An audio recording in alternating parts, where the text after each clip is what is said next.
এ দুনিয়ার মানুষেরা, আজকে তুমি শিল্পপতি হয়ে, তুমি মন্ত্রী হয়ে, তুমি প্রেসিডেন্ট হয়ে তুমি বাহাদুরি করো, তোমার সৃষ্টির ইতিহাসের দিকে একটা বার তাকাও।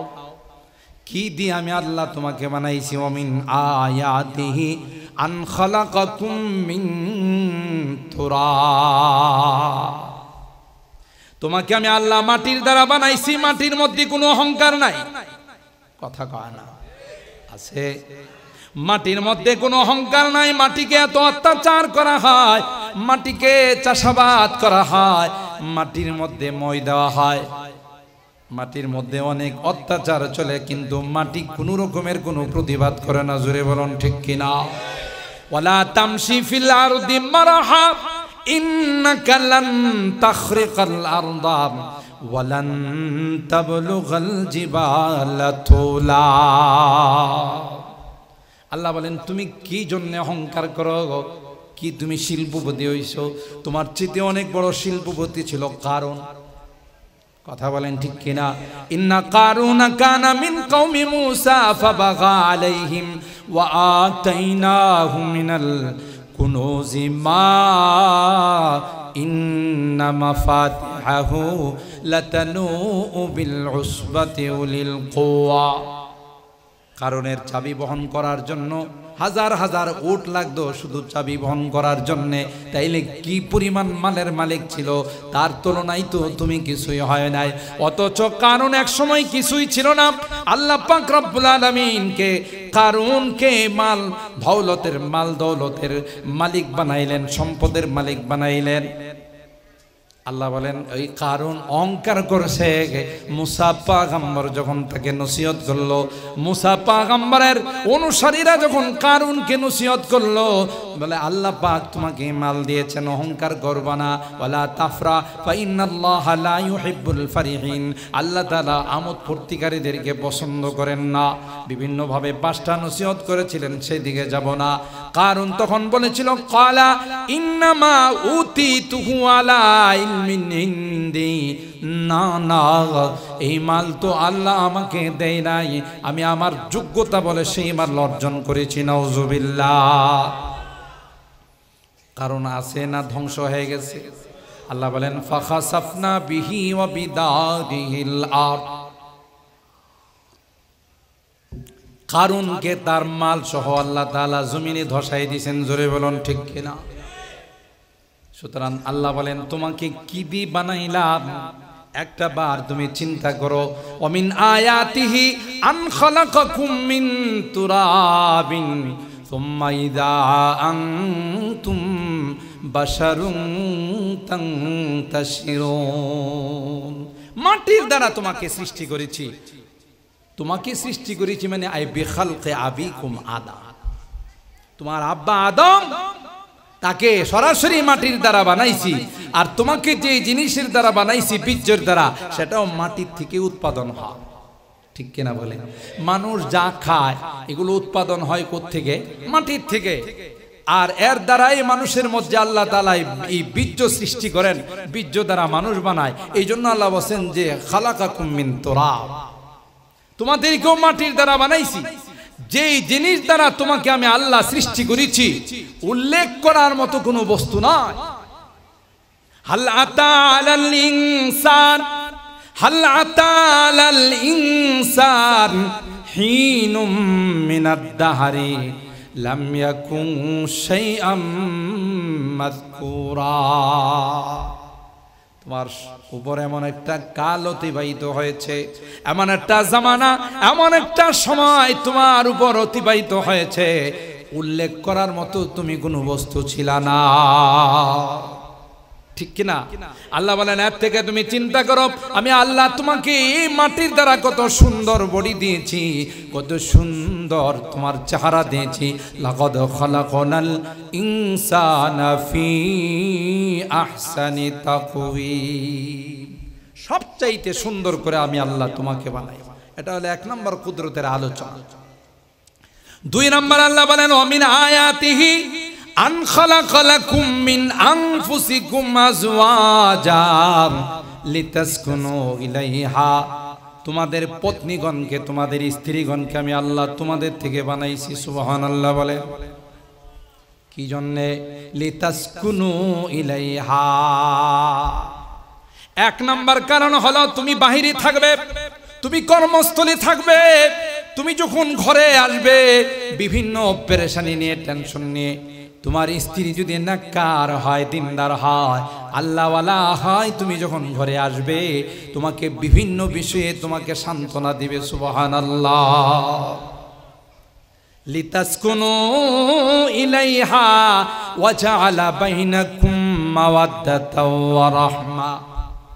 আল্লাহ বলেন তোমার বাড়ি হলো চট্টগ্রাম পুকুরিয়া, তোমার স্ত্রীর বাড়ি হলো খুলনা, সিলেট, রাজশাহী, রংপুর, দিনাজপুর। দুইজনের মধ্যে বিবাহ বন্ধনে আবদ্ধ হয়ে গেল। আল্লাহ বলেন বিবাহ বন্ধনের মাধ্যমে আমি আল্লাহ তোমাদের মধ্যে এমন মিল মহব্বত, এমন ভালোবাসার সৃষ্টি করে দিয়েছি, সারা পৃথিবী চেষ্টা করলেও তোমাদের ভালোবাসার বন্ধনকে ছিন্ন করতে পারবে না। ঠিক কিনা বলেন? এক নাম্বার হলো তাসকুনু ইলাইহা, বাহির থেকে কোনো পেরেশানি নিয়ে তুমি যখন ঘরে আসবে তোমার স্ত্রী তোমাকে সান্ত্বনা দিবে। এটা হলো স্বামী স্ত্রী স্বামীকে সান্ত্বনা দেওয়া, এটা বৈবাহিক সম্পর্কে একটা বড় উল্লেখযোগ্য কারণ হলো আল্লাহ পাক বলেন লিতাসকুনু ইলাইহা। বুখারী শরীফের হাদিস খুলে দেখুন, আল্লাহর পয়গম্বরের উপর যখন ওহী নাযিল হলো হেরা গুহায়, বাবু কাইফা কানা বাদুল ওহী ইলা রাসূলিল্লাহ সাল্লাল্লাহু আলাইহি ওয়াসাল্লাম। আল্লাহর পয়গম্বরের বাবা নাই, মা নাই, পয়গম্বরের চাচাও নাই, দাদাও নাই, কেউ নাই। জোরে বলুন ঠিক কিনা? আছেন আম্মা জান খাদিজাতুল কুবরা রাদিয়াল্লাহু তাআলা আনহা। খাদিজাতুল কুবরা রাদিয়াল্লাহু তাআলা আনহা বয়স হলো 40, পয়গম্বরের বয়স হলো 25। দুইজনে বিবাহ বন্ধনে আবদ্ধ হলেন। জোরে বলুন ঠিক কিনা? পয়গম্বরের দাওয়াত সর্বপ্রথম নারীদের মধ্যে যিনি গ্রহণ করেছিলেন তিনি ছিলেন কে? কথা কয় না? আম্মা জান খাদিজাতুল কুবরা রাদিয়াল্লাহু তাআলা আনহা। বয়স্ক পুরুষদের মধ্যে হযরতে আবু বকর সিদ্দিক রাদিয়াল্লাহু তাআলা, 25 বছরের যুবক, 40 বছরের একজন বিবাহিতা, যার অন্যত্র আগে বিয়ে হয়েছেন, তার সঙ্গে বিবাহ বন্ধনে আবদ্ধ হলেন। আল্লাহ পাক বলেন পয়গম্বর আপনার দূর সময়ে আপনাকে সান্ত্বনা দেওয়ার জন্য খাদিজার দরকার আছে। সুবহানাল্লাহ। পয়গম্বর হেরা গুহায় যখন পয়গম্বরের উপর আয়াত নাযিল হয়ে গেল, হযরতে জিবরিল আমিন যখন সিনা আল্লাহর পয়গম্বরের সিনা মুবারকে চাপ দিল, ফাখাদানি ফাগাত্তানি হাত্তা বালাগা মিন্নিল জুহুদ। বুখারী শরীফের মধ্যে আছে পয়গম্বর বলেন আমাকে এমন জোরে চাপ দিয়েছে যাতে আমার মনে হয়েছে আমার জান বের হয়ে যাবে। জোরে বলুন ঠিক কিনা? আমি অনেক মাহফিলে বলি, বর্তমান সময়ে কিছু নাস্তিক আর মুরতাদ আছে যারা আমার পয়গম্বরের কোনো দোষ ত্রুটি খুঁজে পায় না, কোনো দিক দিয়ে কোনো দোষ খুঁজে বেড়ায় কিন্তু পায় না। শেষ পর্যন্ত বলে মুহাম্মদ আসলে একজন নারী লোভী ছিল। নাউজুবিল্লাহ বলেন। যদি তিনি নারী পাগল না হতেন, তিনি যদি নারী লোভী না হতেন, তাই না একজনের জন্য কয়জন স্ত্রীর দরকার? তার তো 11 জন স্ত্রী ছিল, যদিও একসঙ্গে 9 জন ছিল।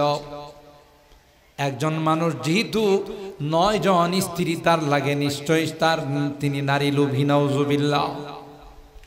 আমি বলি ওলামায়ে কেরাম জানেন, হাদিসের মধ্যে আসে আল্লাহর পয়গম্বরের গায়ে জান্নাতি 100 জন যুবকের শক্তি ছিল। সুবহানাল্লাহ বলে।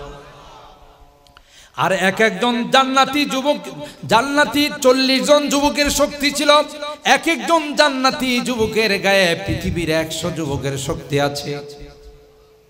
তাইলে হিসাব করলে দেখা যায় আল্লাহর পয়গম্বর হযরতে মুহাম্মদুর রাসূলুল্লাহ সাল্লাল্লাহু আলাইহি ওয়াসাল্লামের গায়ে দুনিয়ার 4000 যুবকের শক্তি ছিল।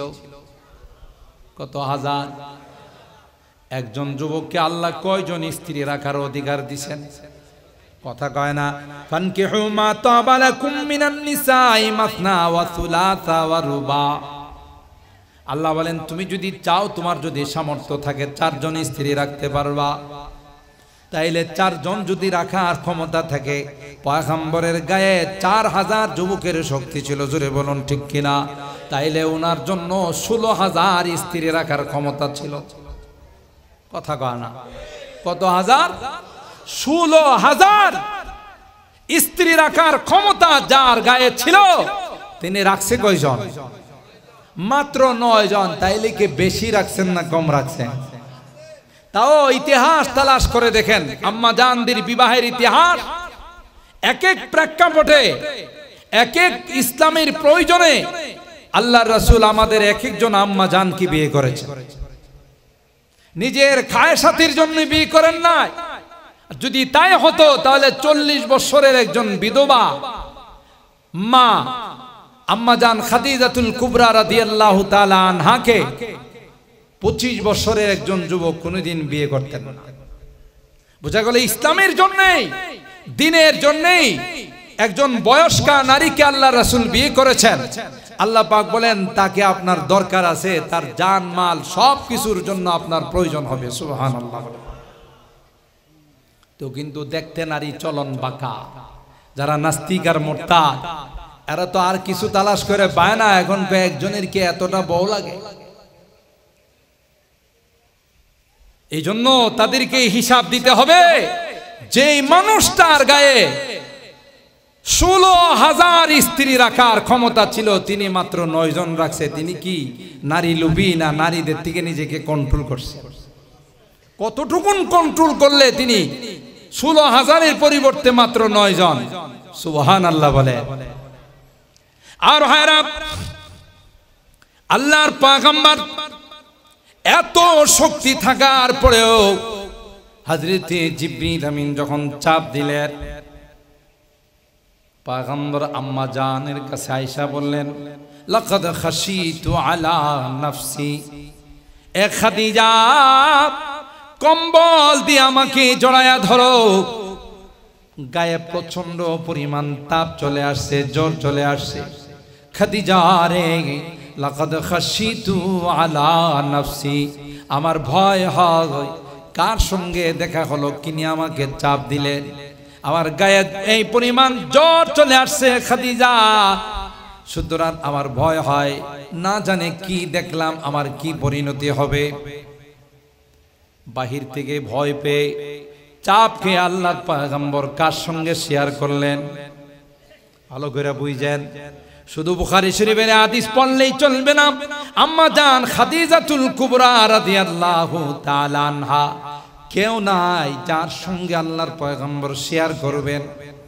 মা থাকলে মার কাছে মনের দুঃখের কথা বলা যায়, বাবা থাকলে শেয়ার করা যায়, পৃথিবীতে আপনজন বলতে কেউ নাই। আম্মা জান খাদিজাতুল কুবরা রাদিয়াল্লাহু তাআলা আনহাকে পয়গম্বর যখন বললেন, খাদিজা রে, লাকাদ খাশিতু আলা নাফসি। এ মা বোনেরা, ভালো করে শুনে রাখুন, স্বামী স্ত্রীর সম্পর্ক কেমন হওয়া দরকার। আম্মা জান খাদিজাতুল কুবরা রাদিয়াল্লাহু তাআলা আনহা পয়গম্বরকে ডাক দিয়া বলেন, কাল্লা ওয়াল্লাহি মা ইউখজিকাল্লাহু আবাদা, আল্লাহর কসম, আমি আল্লাহর কসম করে বলতে পারি, আপনার মতো মহামানবকে আল্লাহ তাআলা কোনোদিন অপমান করবেন না। সুবহানাল্লাহ বলেন। লিতাসকুনু ইলাইহা, তার মেজদাক কেমন সান্ত্বনা দিচ্ছেন যে ওয়াল্লাহি কাল্লা ওয়াল্লাহি মা ইউখজিকাল্লাহু আবাদা, কশিন কালেও সেটা হতে পারে না। আপনার মতো একজন মহামানব, ইন্নাকা লা তাসিলুর রাহিম ওয়া তাহমিলুল কাল ওয়া তাকসিবুল মাদুব ওয়া তাখরিজ যায়ব ওয়া তুঈনু আলা নওয়াইবিল হক, আপনার মধ্যে যে মহান চরিত্র আছে, আপনি আত্মীয়দের সঙ্গে সুসম্পর্ক রাখেন, গরিব অসহায় মানুষের পাশে দাঁড়ান, বিপদে পড়লে মানুষকে সাহায্য করেন, মেহমান আসলে মেহমান নওয়াজি করেন। এই সকল বৈশিষ্ট্য মহাগুণ যার মধ্যে আছে, আমি আল্লাহর কসম করে বলতে পারি তাকে আল্লাহ কোনোদিন অপমান করবেন না। সুবহানাল্লাহ বলেন। লিতাসকুনু ইলাইহা, স্বামী স্ত্রী সম্পর্ক কেমন হতে হবে এখান থেকে শিক্ষা নেন। আল্লাহ বলেন এমনি বানাই নাই, স্বামীর যেমন হক আছে স্ত্রীরও হক আছে। কিছু হলেই স্বামী স্ত্রীকে মারধর করতে পারবে না। ওয়াল্লাতি তাখাফুনা নুশুজাহুন্না ফাইজুহুন্না ওয়াহজুরুহুন্না ফিল মাদাজি। কোরআনে আমাদেরকে শিখাইছে। আমাদের সমাজে কিছু মানুষ এরকম আছে, জল্লাদ মার্কা মানুষ, তরকারিতে একটু লবণ কম হলে উত্তম মধ্যম শুরু করে। কথা বলেন ঠিক কিনা? আপনাদের চট্টগ্রামে নাই, আমি ঢাকার কথা বলতেছি, আপনারা আবার রাগ করেন না। এটি স্বামী নয়, এটি জল্লাদ। জাআলাহুমুল্লাহু তাহতা আইদিহুম আইদিকুম। আল্লাহ বলেন এদেরকে তোমাদের অধীনস্থ করেছি, তাদেরও হক আছে তোমাদের উপর। যে কোনো বিষয়ে তাদের উপরে হাত উঠানো যাবে না। পয়গম্বরের জিন্দেগি দেখেন, আল্লাহর পয়গম্বর আজওয়াজে মুতাহহারাত আম্মা জানদেরকে জীবনে কোনোদিন মারধর করেন না। কথা বলেন ঠিক কিনা? আরে আম্মা জানদেরকে তো মারধর করবে। হযরতে আনাস রাদিয়াল্লাহু তাআলা আনহু বলেন, খাদামতু রাসূলুল্লাহি সাল্লাল্লাহু আলাইহি ওয়াসাল্লাম 10 সিনিন, 10টি বছর পয়গম্বরের খেদমত করছি, কোনোদিন আল্লাহর রাসূল আমার গায়ে হাত উঠায় না। সুবহানাল্লাহ বলেন। শুধুই যে পয়গম্বর আমার নামাজের আদর্শ তা নয়, লাকাদ কানা লাকুম ফি রাসূলিল্লাহি উসওয়াতুন হাসানা। ইজদিওয়াজি জিন্দেগি, পারিবারিক জিন্দেগি, বৈবাহিক জিন্দেগির মধ্যে, স্বামী স্ত্রীর জিন্দেগির মধ্যে কি আদর্শ আল্লাহর পয়গম্বরের মধ্যে ছিল সেটাকেও ফলো করতে হবে। আপনি সিগারেট খান, যারা খান তারা রাগ করেন না। যারা এই ধূমপানের যাদের অভ্যাস আছে তাদের মুখে প্রচন্ড দুর্গন্ধ হয়। এই দুর্গন্ধ নিয়ে যখন আপনার স্ত্রীর কাছে যান, নিঃসন্দেহে তার এটা বরদাস্ত হয় না। তখন তার মনে কিছু ব্যথা লাগতেই পারে, কিছু বলতেই পারে। তাই বলে আপনি তাকে মারধর করবেন, নিঃসন্দেহে তার উপর এটা জুলুম হবে। দুনিয়াতে না হলো পরকালে তার বিচার হবে। কথা বলেন ঠিক কিনা? পরকালে বিচার হবে। স্ত্রীর হক আছে আপনার উপর, স্ত্রীর উপর যেমন স্বামীর হক আছে, ঠিক তদ্রূপ স্বামীর উপরও স্ত্রীর হক আছে। আজকে আমাদের সমাজের মধ্যে আমরা একে অপরের হক আদায় করি না বলেই যত রকমের অশান্তি সবগুলো আমাদের মধ্যে বিরাজ করতেছে। ঠিক কিনা বলেন? কিছু কিছু স্বামী আছে বিয়ে শাদী করছে আর মনে করছে যে 3টা সম্পদ পাইয়া গেছি। 3 সম্পদ মানে 3 অস্ত্র। শুনছে যে বিয়ে শাদী করলে 3 তালাকের মালিক হয়। সামান্য কিছু হলেই হুট করে 3 তালাক মাইরা দেয়। আছে না নাই? অথচ ওলামায়ে কেরামদেরকে জিজ্ঞাসা করে দেখেন, স্ত্রীকে 3 তালাক দেওয়ার পর সেই স্ত্রী তার উপর হারাম হয়ে যায়। ফাইন তাল্লাকাহা ফালা তাহিল্লু লাহু মিন বাদু হাত্তা তানকিহা যাওজান গায়রা। কিতাবের মধ্যে আসে, হাদিস শরীফের বর্ণনা, প্রতিদিন বিকাল বেলা ইবলিসে তার সহচর যারা আছে তাদের কাছ থেকে জায়েজা নেয়, হিসাব নিকাশ নেয়, কে কতটুকুন ভালো কাজ করছে।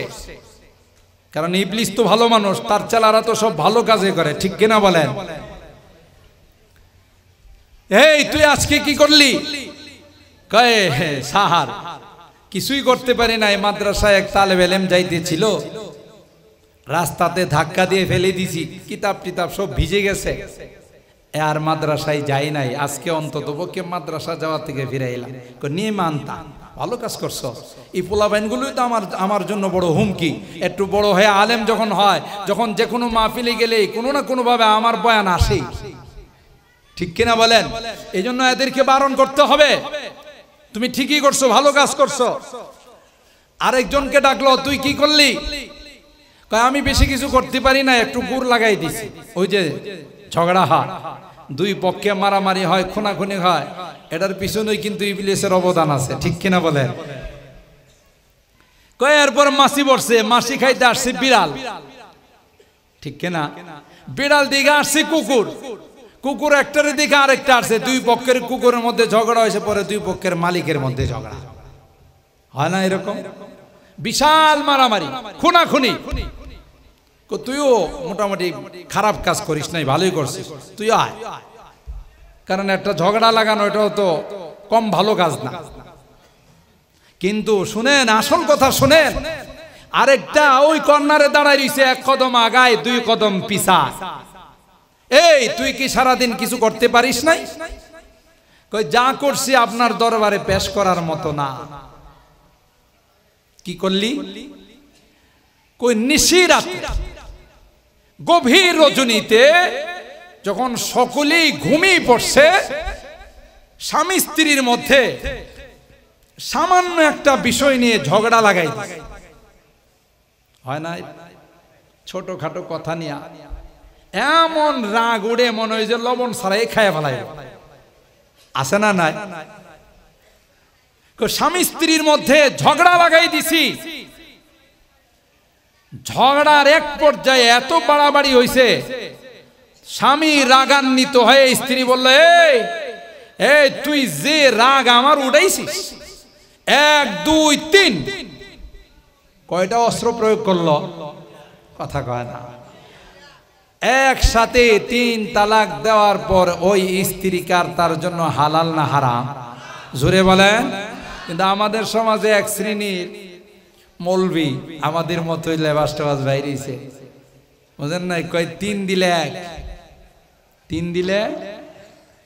আমার একটা ঘটনা আপনাদেরকে বলি, কষ্ট হইতেছে। আমাদের মাদানী সাহেব হুজুর আসবেন ইনশাআল্লাহ, গরম বক্তব্য দিবেন এবং অত্যন্ত জরুরি আলোচনা করবেন। অনেক বড় মাপের আলেমে দ্বীন। আমি আমার সময়ের মধ্যেই শেষ করব, যেহেতু আমার বিষয়টা অত্যন্ত সেনসিটিভ। আমরা তো অনেক বিষয় নিয়ে আলোচনা শুনি, কিন্তু বৈবাহিক জিন্দেগির, দাম্পত্য জিন্দেগির কি হক, এর উপরে কি হক, স্ত্রীর উপর কি হক, আমরা কতটুকুন মানি, আজকে কেন আমাদের সমাজের মধ্যে অশান্তি, কোরআন সুন্নাহর আলোকে যদি আমরা সেগুলো বুঝতাম, কোনোদিন আমাদের মধ্যে অশান্তি সৃষ্টি হতো না। কথা বলেন ঠিক কিনা? আজকে আমরা এগুলোকে ফলো করি না বলেই আমাদের যত অশান্তি। তা আমার এক মুসল্লি, অনেক বড় শিল্পপতি, আমার কামরায় এসে একদিন বলতেছে, হুজুর একটা পার্সোনাল বিষয় আপনার সাথে একান্ত বলতে হবে। আমি ঠিক আছে, দরজা বন্ধ করে দিছি, বলেন। কই হুজুর, ঘটনা তো একটা ঘইটা গেছে। কার ঘটছে এটা কয় নাই, সম্ভবত ওনারই। কয়ে রাত্রের বেলায় 3টা কয়ে ফেলাইছে। এখন এটা তো কোন রকমে একটু শুধরানো যায় কিনা, এটা কেউ যেন না জানলে আবার অন্য কিছু করা যাবে না। কোনোভাবে যদি একটু আবার মিলাই দেওয়া যায়, হুজুর হাদিয়া তুফা যা লাগে সবই দিব। তো যখন আমারই কইছে হাদিয়া তুফা যা লাগে সবই দিব, তখন আমি একটু টুকা দিয়ে দেখলাম, আমি কই কেমন দিতে পারেন আনুমানিক? আপনি যা চাবেন। আমি কই আমার তো 20 লক্ষ টাকার দরকার।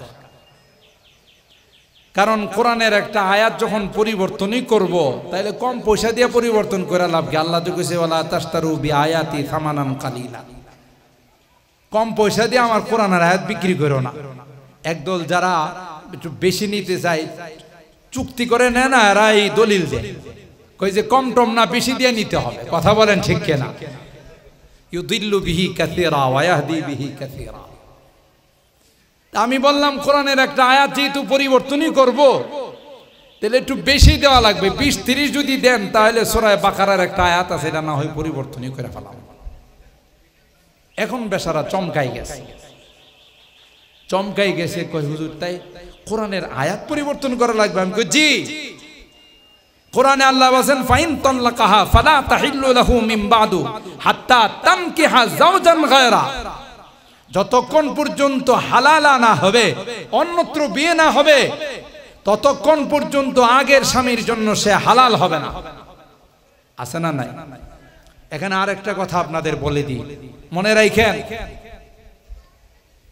দুনিয়া এত খারাপ, টাকা পয়সা এত খারাপ, অনেক সময়ে টাকা পয়সা অনেক বড় বড় আল্লাহওয়ালাদেরকেও গোমরাহ বানায় আছে। যেমন বালাম ইবনে বাওরার ঘটনা, সূরা আনফালের সূরা তাওবার মধ্যে আল্লাহ তাআলা এই ঘটনা বয়ান করছেন। বালাম ইবনে বাওরার ঘটনা, সূরা আরাফ 9 নম্বর পারায় আল্লাহ তাআলা এই ঘটনা বয়ান করছেন, ফামাসালুহু কামাসালিল কালব ইন তাহমিলহু ইয়ালহাস আও তাতরুকুহু ইয়ালহাস। লম্বা ঘটনা, আমি সেদিকে যাব না। বালাম ইবনে বাওরার ঘটনার সারাংশ হলো, এই দুনিয়ার টাকা পয়সা দিয়া মুসা পয়গম্বরের বিরুদ্ধে তাকে বদদুয়া করার জন্য বলছে। তিনি একজন মুস্তাজাবুদ দাওয়া বুজুর্গ ছিল, জমিন থেকে আল্লাহর আসমান আর আরশ দেখতেন। সুবহানাল্লাহ বলেন। এত বড় একজন মুস্তাজাবুদ দাওয়া বুজুর্গ ছিলেন, তাকে এই দুনিয়ার লোভ দেখায়া বললেন যে আপনি মুসা নবীর বিরুদ্ধে একটু বদদুয়া করেন, জি তো আপনার বদদুয়া আল্লাহর কাছে কবুল হয়। তিনি বললেন, আরে বলো, নবীর বিরুদ্ধে বদদুয়া করলে কি বদদুয়া যাবে? কয় না, আপনি করলে যাবে। কোনোভাবেই তিনি রাজি হন না। পিছনের দরওয়াজা দিয়ে গেছে। পিছনের দরওয়াজা বুঝেন তো, ম্যাডামের কাছে গেছে।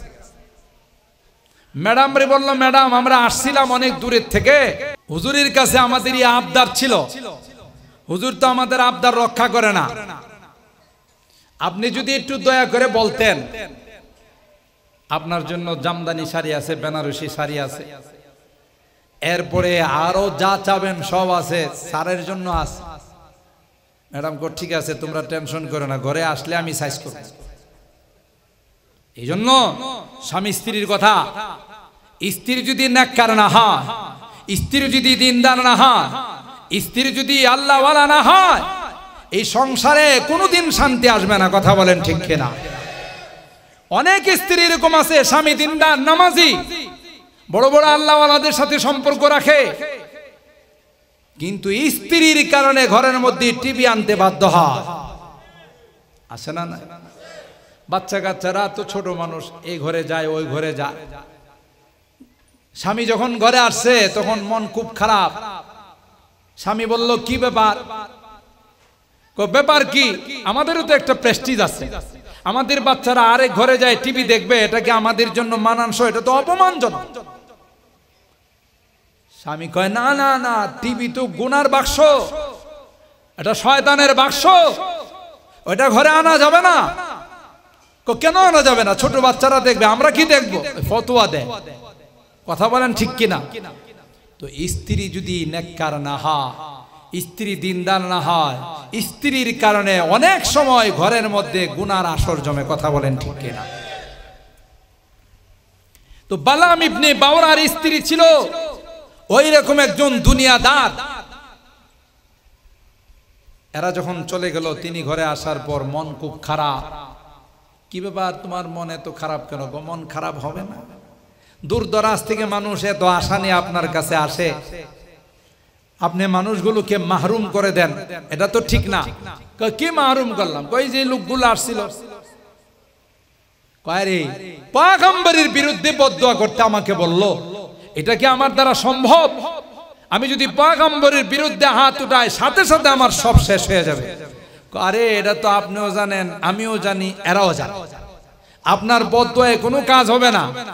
এরা এত কিছু নিয়ে আসছে, এত দামি দামি গিফট আর হাদিয়া নিয়ে আসছে, আপনি তো শুধু একটু হাতরা উঠাইলে আমরা পায়া যায়, কামের কাম তো কিছুই হবে না। দেখছেন কি শয়তানি বুদ্ধি? রাগ করেন না মা বোনেরা, কোরআনে আল্লাহ তাআলা নারীদের ষড়যন্ত্রকে বলছে ইন্না কাইদা কুন্না আযীম, আর শয়তানের ষড়যন্ত্রকে বলছে ইন্না কাইদাশ শাইতানি কানা দাঈফা, যে শয়তানও তাদের কাছে ফেল, যে ইন্না কাইদা কুন্না আযীম, বড় কঠিন ষড়যন্ত্র জানে তারা। মা রাআইতু মিন নাকিসাতি আকলিন ওয়া দীনিন আযহাবা লিলুব্বির রাজুলিল হাজিমি মিন ইহদাকুন্না। আল্লাহর হাবিব বলেন যে কঠিন ভাবে একটা বিচক্ষণ পুরুষকে কিছুক্ষণের মধ্যে হতভম্ব করে ফেলে। কথা বলেন ঠিক কিনা? কোরআনের কথা, হাদিসের কথা। আপনি শুধু একটু হাত উঠাইবেন, সবগুলো আমরা পায়ে যাব। স্ত্রীর মন রক্ষা করার জন্য তিনি যে হাত উঠাইলেন, কোরআনের এই আয়াত পড়ে দেখুন, ফামাসালুহু কামাসালিল কালব, সাথে সাথে আল্লাহ তাআলা তার জিহ্বাটা তার বুকের মধ্যে ঝুলাই দিলেন, সিনার মধ্যে ঝুলাই দিলেন। কুকুরে যেমন হাফাইতে থাকে, জিহ্বা দিয়ে লালা পড়তে থাকে, বালাম ইবনে বাওরাকে আল্লাহ তাআলা সমস্ত কামালাত, তার ভেলায়াতকে ছিন্ন বিচ্ছিন্ন করে আল্লাহ তাআলা তাকে কুকুরের মতো বানাই দিলেন। নাউজুবিল্লাহ বলেন। কোরআনের কথা, ফামাসালুহু কামাসালিল কাল ইন তাহমিলহু ইয়ালহাদ আও তাতরুকুহু ইয়ালহাদ। এ মুসলমান, যারা খাঁটি, যারা নেককার, দিনদার, আল্লাহর ভয় যাদের অন্তরে আছে, দুনিয়ার কোনো টাকা পয়সার প্রতি তাদের কোনো লোভ থাকে না। কথা বলেন ঠিক কিনা? আজকে রাগ করেন না, সারা বিশ্বে যে অশান্তি, দাওয়াত তাবলীগের মেহনত নিয়ে এর পিছনে অর্থ কাজ করছে, নিঃসন্দেহে অর্থ কাজ করছে। কথা বলেন ঠিক কিনা? আমি যদি বলি ওলামায়ে কেরাম আছেন, এই বিশ্ব আমিরের পক্ষ থেকে যে ফতোয়া দেওয়া হয়েছিল যে মাদ্রাসায় পড়ায়া মসজিদে ইমামতি করে মুয়াজ্জিনি করে বেতন নেওয়া এটা হারাম, বরং বলেছেন তিনি যে বেশ্যা নারীদের উপার্জনের চেয়ে আরো নিকৃষ্ট। জোরে কর নাউজুবিল্লাহ। এটার পিছনে অনেক বড় ষড়যন্ত্র কাজ করছে। কি ষড়যন্ত্র? যে এই ফতোয়া দিলে মসজিদ বন্ধ হবে, মাদ্রাসায় তালা লাগবে, আর মাদ্রাসা হলো হক্কানি ওলামায়ে কেরামদের ফ্যাক্টরি। এখান থেকে নায়েবে রাসূল প্রোডাক্টস হয়, নায়েবে রাসূল বের হয়। এটা যদি বন্ধ করা যায় তাহলে ইসলামকে সহজেই বন্ধ করা যাবে। এটাই ছিল এই ষড়যন্ত্র, এই ফতোয়ার পিছনে। কিভাবে? যখনই বলা হবে যে মসজিদ মাদ্রাসায় খেদমত করে কোনো কিছু নেওয়া যাবে না, আপনার সন্তানটা কি আপনি মাদ্রাসায় দিবেন? কেন? তারও তো একটা ভবিষ্যৎ আছে। মাদ্রাসায় পড়ে যারা আলেম ওলামা যারা হয়, তারা আবার মাদ্রাসায় পড়ায়, মসজিদের খেদমত করে, মুয়াজ্জিনি করে। ঠিক কিনা বলেন? মাদ্রাসায় দাওরা পর্যন্ত পড়ায় তো আপনি তাকে দিয়ে ব্যবসা করাবেন, আর ব্যবসা করার জন্য তো দাওরা পর্যন্ত পড়া লাগে না। ঠিক কিনা বলেন? তাইলে তিনি খেদমত করবে মসজিদে, মাদ্রাসায়। আর বিশ্ব আমির তো ফতোয়া দিছে যে মাদ্রাসায় পড়ায়া বেতন নেওয়া হারাম, মসজিদে ইমামতি করে বেতন নেওয়া হারাম, মুয়াজ্জিনি করে বেতন নেওয়া হারাম। তাইলে যদি হারামই হয়, অর্থ এছাড়া আর কোনো বিকল্প রাস্তা নাই, তাহলে মাদ্রাসায় পড়ায় লাভ কি? নিজের হাতে তো ছেলের জীবনটা নষ্ট করা যায়। এই জন্য মাদ্রাসায় কোনো ছাত্র অভিভাবক ভর্তি করবে না। আর পুকুরিয়া মাদ্রাসায় যদি কোনো ছাত্র ভর্তি না হয়, মাদ্রাসা খোলা থাকবে না, তালা থাকবে। কথা কয় না? মাদ্রাসা তালা লেগে যাবে। আর মাদ্রাসা বন্ধ করতে পারলে, কওমি উলামায়ে কেরামদেরকে স্তব্ধ করতে পারলে, এই দেশ থেকে ইসলাম আর মুসলমানদেরকে বিতাড়িত করা সম্ভব। কারণ যখনই কোনো হকের আওয়াজ কেউ দেয়, বাতিলের বিরুদ্ধে যখন কেউ জুবান খুলে, এরা আর কেউ নয়, এরা হলো কওমি মাদ্রাসার উলামায়ে কেরাম। কথা বলেন ঠিক কিনা? এরা বাতিলকে পরোয়া করে না, এরা দুনিয়ার অর্থ, দুনিয়ার লোভের পিছনে দৌড়ায় না। আর এরাই হলো নায়েবে রাসূল, যারা কোনোদিন যাদেরকে অর্থ দিয়ে কেনা যায় না। ঠিক কিনা বলেন? তাইলে এই ফতোয়ার পিছনে আসল রহস্যটাই ছিল মসজিদ মাদ্রাসা বন্ধ করা। ইমামতি যখন কেউ করবে না, মসজিদ খোলা থাকবে না, তালা লাগবে। আর ইমামতি করবে কেমন করে? ইমামতি করে তো ওনারও তো সংসার আছে, এখান থেকে কিছু নেওয়া তো হারাম। তাইলে ওনার সংসার চলবে কেমন করে? মসজিদ তালা লাগবে। এই ষড়যন্ত্র নিয়ে এই ফতোয়া দেওয়া হয়েছিল। কিন্তু বিচক্ষণ উলামায়ে কেরাম, দারুল উলুম দেওবন্দের মুরব্বিয়ানে আজম, এদেশের বিশ্বের সচেতন উলামায়ে কেরাম বুঝেছে যে এই ফতোয়ার পিছনে কোটি কোটি ডলার কাজ করছে। ঠিক কিনা বলেন? আমি আমার অনেক সফর হয়েছে আল্লামা নজরুল ইসলাম কাসিমি সাহেব হুজুরের সাথে, পার্সোনালি লং টাইম সফর হয়েছে। তিনি আমাকে বলছেন, মাওলানা ইসরায়েলে ওনার সফর হয়েছে, আমি নিজে সাক্ষী। কথা বলেন ঠিক কিনা? আমেরিকায় ওনার অফিস আছে, এটা আমি নিজে সাক্ষী। আমেরিকাতে গেলে মানে ইসলামের দাওয়াত দেওয়ার জন্য ওরা নিয়ে যা। আমেরিকা যখন ওই কাউকে নোবেল পুরস্কার দেয়, এটা মনে রাখেন, কোন মুসলমানকে যখন নোবেল পুরস্কার দেয় বুঝতে হবে তার দ্বারা ইসলামের বড় কোনো ক্ষতি সাধিত হয়েছে, এই জন্যই তাকে নোবেল পুরস্কার দেওয়া। যেমন একটা এক্সাম্পল দিয়ে রাগ করেন না, একটা এক্সাম্পল যেমন ডক্টর ইউনূস নোবেল পুরস্কার পেয়েছে কারণ আমেরিকা ডক্টর ইউনূসকে দিয়ে ইসলামের সবচাইতে বড় দুইটা ক্ষতি করছে। একটা হলো আমার বাংলাদেশের নারীদেরকে, গ্রামীণ নারীদেরকে সুদী লেনদেনের মাধ্যমে গ্রামীণ নারীদেরকে রাস্তায় বের করে দিয়েছে। কথা বলেন ঠিক কিনা? এটা ডক্টর ইউনূসের দ্বারা। আর মুসলমানের নারীদেরকে বেপর্দা করে রাস্তায় বাইর করার এক ষড়যন্ত্র, এক স্কিম চালু করছে ডক্টর ইউনূস। এই জন্য তাকে আমেরিকা ডেকে নিয়ে নোবেল পুরস্কার দিয়েছে। কথা বলেন ঠিক কিনা? আপনারা দেখেন অল্প বয়সের মালালা ইউসুফজাই, ঠিক কিনা বলেন?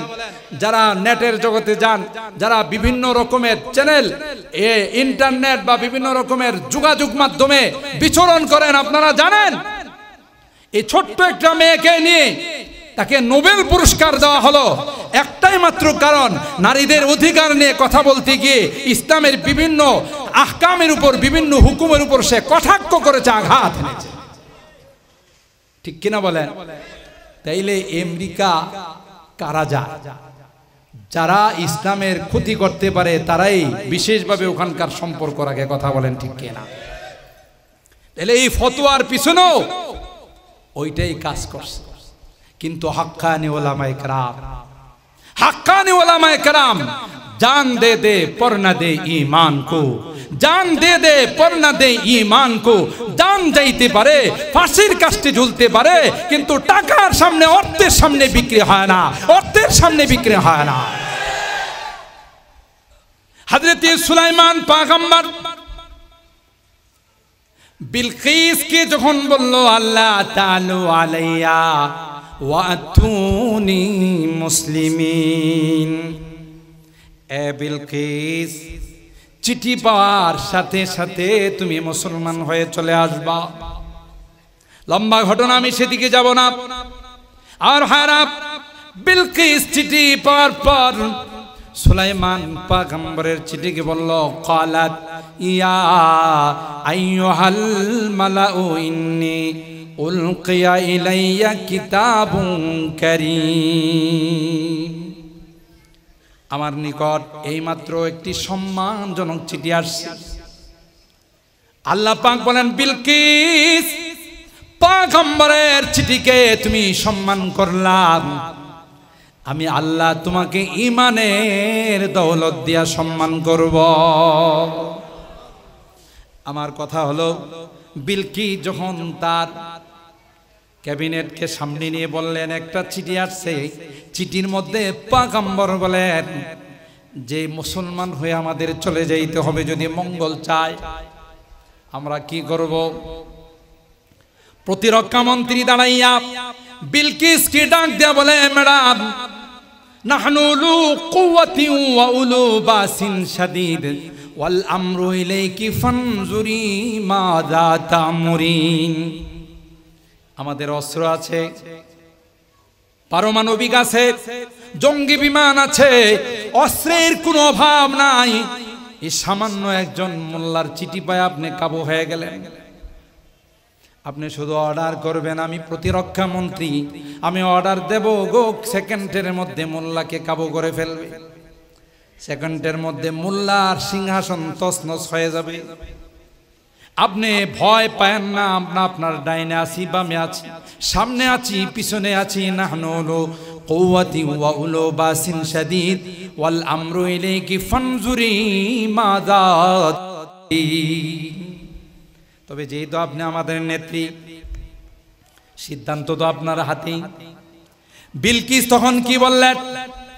ঠিক আছে তোমার কথা, তুমি যে বললা মোল্লার চিঠি পায় আপনি কাবু হয়ে গেছেন, না না, ইন্নাল মুলুকা ইযা দাখালু ক্বরিয়াতান আফসাদুহা ওয়া জাআলু আইজ্জাতা আহলিহা আযিল্লা। বিলকিস তখন বুদ্ধিমানের জবাব দিলেন, যদি তিনি হক্কানি পয়গম্বর হয়ে থাকে, যদি সত্যিকার অর্থে যদি নবী হয়ে থাকে, তাইলে দুনিয়া দিয়ে, দুনিয়ার কোনো ষড়যন্ত্র, দুনিয়ার কোনো অস্ত্র দিয়ে, দুনিয়ার কোনো শক্তি দিয়ে তার মোকাবেলা করা যাবে না। আল্লাহু আকবার। বিলকিসে জবাব দিল, তিনি যদি নবী হয়ে চিঠি পাঠিয়ে থাকেন তাইলে অস্ত্র দিয়ে তার মোকাবেলা করা যাবে না। যেমনটা সুরাকা ইবনে মালিক ইবনে জুশুম আবু জাহেলকে বলেছিল যখন ঘোড়া নিয়ে বের হয়েছিল পয়গম্বরকে ধরার জন্যে। তারিখের কিতাব খুলে দেখুন, সুরাকা ইবনে মালিক ইবনে জুশুম পয়গম্বর আবু বকরকে দেখে ফেলছে। সামনের দিকে যখন অগ্রসর হচ্ছিল, সুরাকা ইবনে মালিক ইবনে জুশুমের ঘোড়াটা মাটির নিচে দেবে যাচ্ছিল। পাটা যখন মাটির নিচে দেবে যায়, চাবুক মারে পাটা উঠায় আবার দেবে যায়।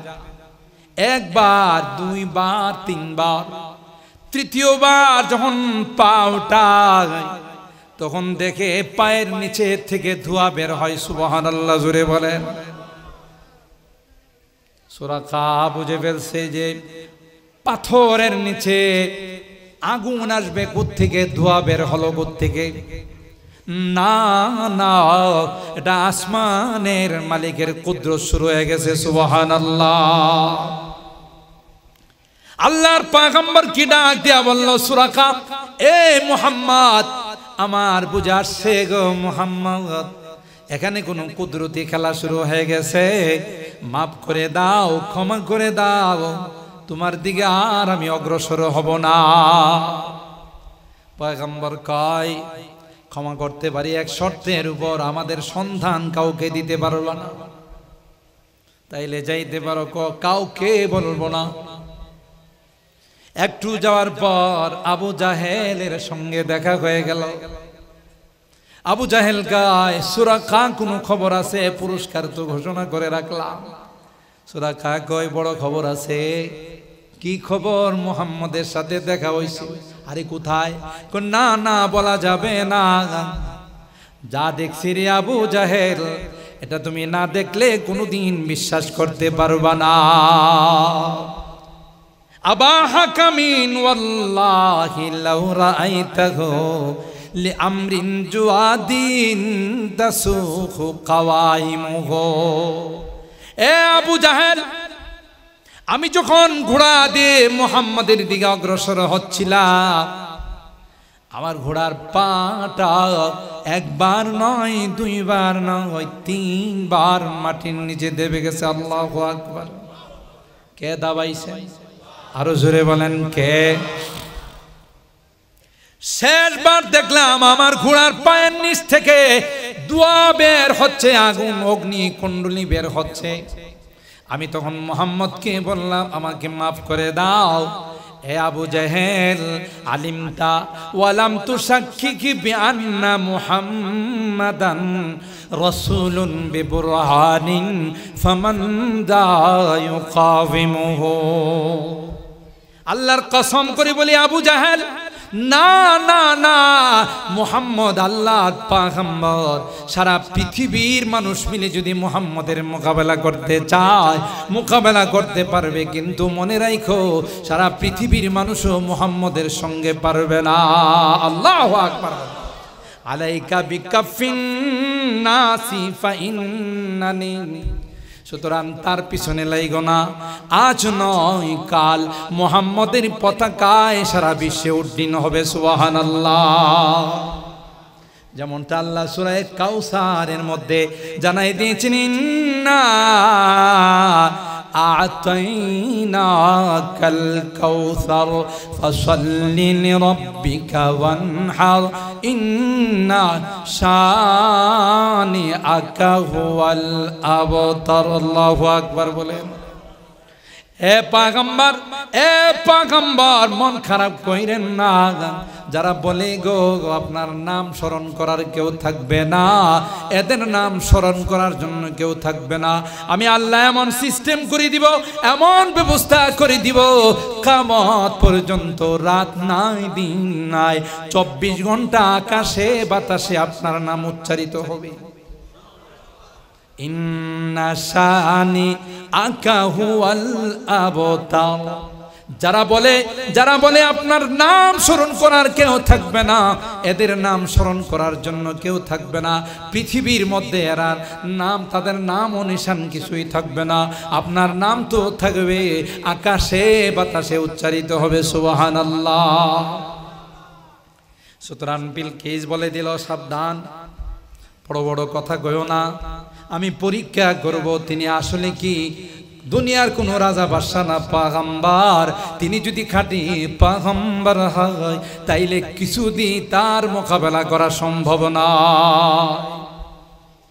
আর হায়রা দামি দামি গিফট দিয়ে, হাদিয়া দিয়ে পয়গম্বরের কাছে বিলকিস রানী যখন পাঠাইল, ফালাম্মা জাআ সুলাইমানা ক্বালা আতুমিদ্দুনানি বিমাল ফামা আতানি আল্লাহু খায়রুম মিম্মা আতাকুম বাল আনতুম বিহাদিয়াতিকুম তাফরাহুন। হযরত সুলাইমান পয়গম্বর ওই হাদিয়াগুলো, গিফটগুলো দেখে বলে, আমাকে কি দুনিয়া দিয়ে কিনতে আসছে? আমাকে আল্লাহ পাক পয়গম্বরী দিয়েছেন, আল্লাহ পাক সারা পৃথিবীর রাজত্ব দিয়েছেন। সুতরাং তোমার রানীর এই হাদিয়ার প্রতি আমার কোনো লোভ নাই, চলে যাও। আর বলো দ্রুত যদি মুসলমান হয়ে আসে তাইলে শান্তি আছে, আর মুসলমান না হলে তাদের বিরুদ্ধে যুদ্ধ ঘোষণা হবে। সুবহানাল্লাহ।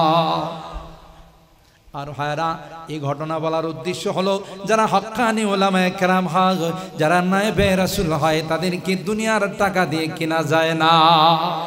কথা বলেন ঠিক কিনা? এই ঘটনায় তার প্রমাণ করে। সুতরাং কোরআনে বলে 3 তালাক দিলে এই নারী আর হালাল হয় না। জোরে বলুন ঠিক কিনা? ততক্ষণ পর্যন্ত আরেক অন্যত্র বিবাহ না হবে, ওখানে তার সঙ্গে রাত্রি যাপন না হবে। হাদিসে উসাইলার মধ্যে হাত্তা তাযুকু মিন উসাইলাতিহি ওয়া ইয়াযুকু মিন উসাইলাতিকি। আল্লাহর পয়গম্বর বলেন, না না, এটা হবে না। সুতরাং ওই ইবলিসের চেলা মনে আছে না? ভুলে গেছে? ওই যে ইবলিসের চেলা বলছিল, হুজুর আমি কিছুই করতে পারি না, ভুলে গেছে? কই কি করছো? কই গভীর রজনীতে স্বামী স্ত্রীর মধ্যে ঝগড়া বাঁধাই দিলাম, তারপর স্বামী তার স্ত্রীকে 3 তালাক দিয়ে দিল। কয় তালাক? 3 তালাক দিয়ে একজন আরেকজনের কেউ বলে আমরা 2 জনই তো, আর তো কেউ শুনে নাই, আবার 2 জনে মিট করে নিলাম। আলহামদুলিল্লাহ বলে, আরো জোরে বলেন আলহামদুলিল্লাহ। আমাদের আজকের মাহফিলের মধ্যমণি উস্তাজুল আসাতেজা পীরে কামেল হযরতুল আল্লামা আজিজুল হক মাদানী সাহেব দামাত বারাকাতুহুম হযরত আমাদের মাঝে উপস্থিত হয়ে গেছেন। আমি এক্ষুনি আমার আলোচনা সংক্ষিপ্ত করে দিব। আমার কথাটা আমি ফিনিশিং দিই, কয়েক মিনিটের মধ্যে হযরতকে বসাই রাখা আলোচনা করার স্পর্ধা আমার মধ্যে নেই। মোহতারাম হাজিরিন, যে কথা বলতেছিলাম যে 3 তালাক দেওয়ার পর স্বামী স্ত্রীর মধ্যে আবার মিট হয়ে গেল, ঠিক কিনা বলেন? কয় যে এটা কেউ যেন না জানে, জানলে সমস্যা আছে। আমরা আবার নতুন করে সংসার শুরু করে দিলাম। এবার ইবলিস ওই চেলারে ডাক দেয়া কয় যে সবচাইতে ভালো কাজ তুই করছিস। নাউজুবিল্লাহ বলেন। কারণ তুই যে কাম করছো, এখন এদের থেকে যত সন্তান হবে সবগুলো হারামজাদা। কথা কয় না? তাদের মধ্যে এখন কি আর হালাল আছে? তালাক দেওয়ার পর হারাম হয়ে গেছে। তাদের মধ্যে থেকে এখন যত সন্তান আদি হবে সবগুলো হারাম হবে। আর এই হারাম জাদাদের কি দিয়ে ইসলামের ক্ষতি করা সম্ভব? কথা বলেন ঠিক কিনা? ইতিহাস তালাশ করে দেখেন, পৃথিবীর সূচনা লগ্ন থেকে এখনো যারা কোরআনের বিরুদ্ধে কথা বলে, যারা ইসলামের বিরুদ্ধে কথা বলে, পয়গম্বরের বিরুদ্ধে কথা বলে, যারা আলেম ওলামাদের বিরুদ্ধে কথা বলে, তাদের ইতিহাস তালাশ করে দেখেন, কোথাও না কোথাও তাদের জন্মের মধ্যে সমস্যা আছে। কথা বলেন। ইবলিস কয় এইটাই তো আসল কাজ করছো, যত সন্তান হবে সবগুলো হারামজাদা হবে, আর হারামজাদার নসল জারি হয়ে যাবে। তাই তুমি সবচেয়ে ভালো কাজ করছো। নাউজুবিল্লাহ বলেন।